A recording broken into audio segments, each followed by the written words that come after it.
그래서 선크림을 잘 선택을 해야 된다는 건데, 나한테 맞는 자외선 차단제 중에서 되도록이면 좀 높은 거를 써라. 15년 이상 썼던 자외선 차단제가 도대체 무엇인가? 바로 얘입니다.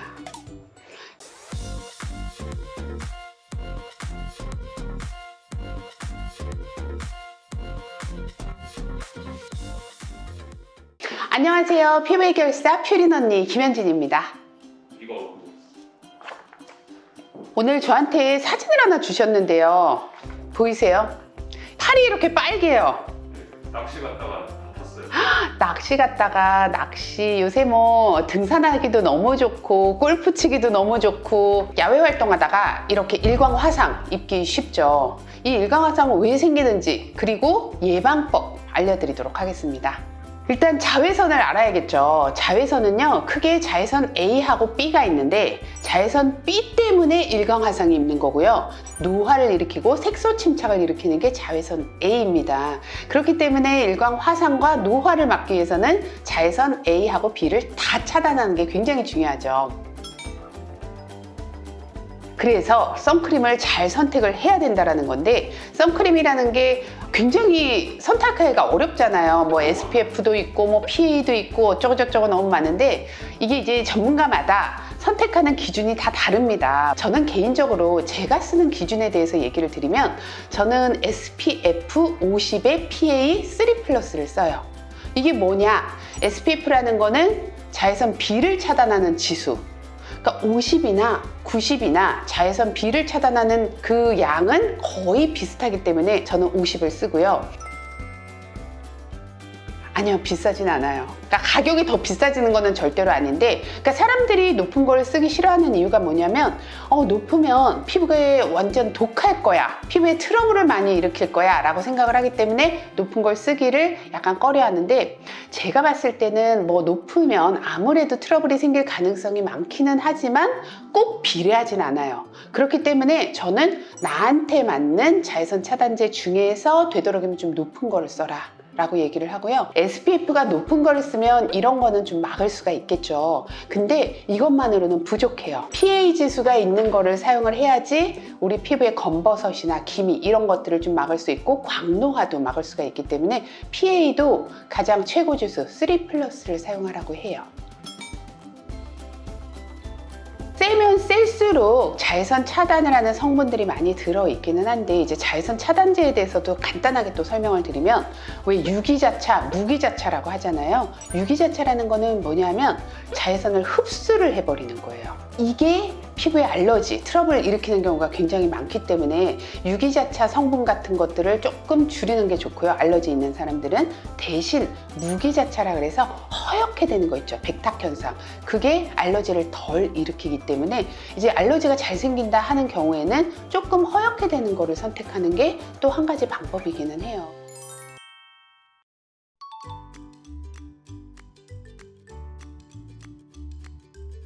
이제 트러블이 생기면 피부에 안 좋다라고 할 수가 있지만, 트러블이 생기지 않는다면 그게 나쁜 게 아니에요.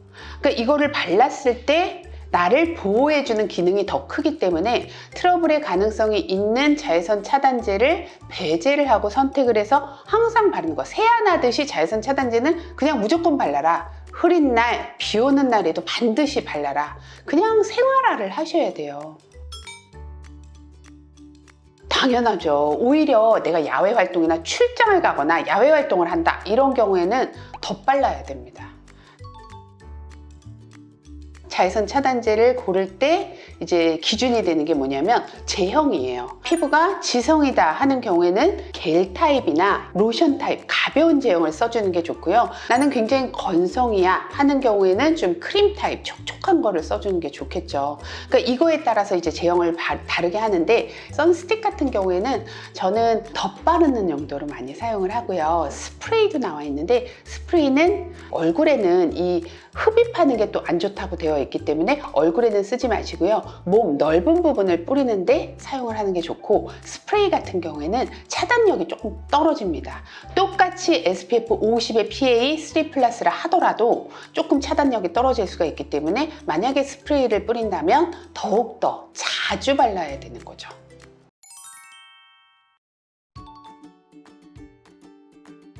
화상이에요, 화상. 그러니까 화상이기 때문에 화상의 응급처치는 뭐냐면 빨리 열을 식혀주는 거예요. 찬 물수건이나 얼음이나 페트병 같은 거 있잖아요. 그걸 시원하게 한 걸로 열을 내려주면 훨씬 더 낫습니다. 만약에 그럼에도 불구하고 이제 화상 많이 입은 경우에는 그 스테로이드 연고나 먹는 약 같은 거, 타이레놀 같은 거 있죠. 이런 것들을 먹어주는 게 염증을 가라앉혀주는 데 도움이 되고, 그 다음에 이제 며칠 지나고 나면 이렇게 각질이 생기기 시작하는데 이때는 사실 증상이 없어요. 보기가 나쁠 뿐 막 허물을 벗기고 싶어 하는 거지 증상은 없거든요, 사실은. 이럴 때는 어떻게 해줘야 되냐면 로션으로 살살살살 문지르면서 억지로 벗겨내지 않도록.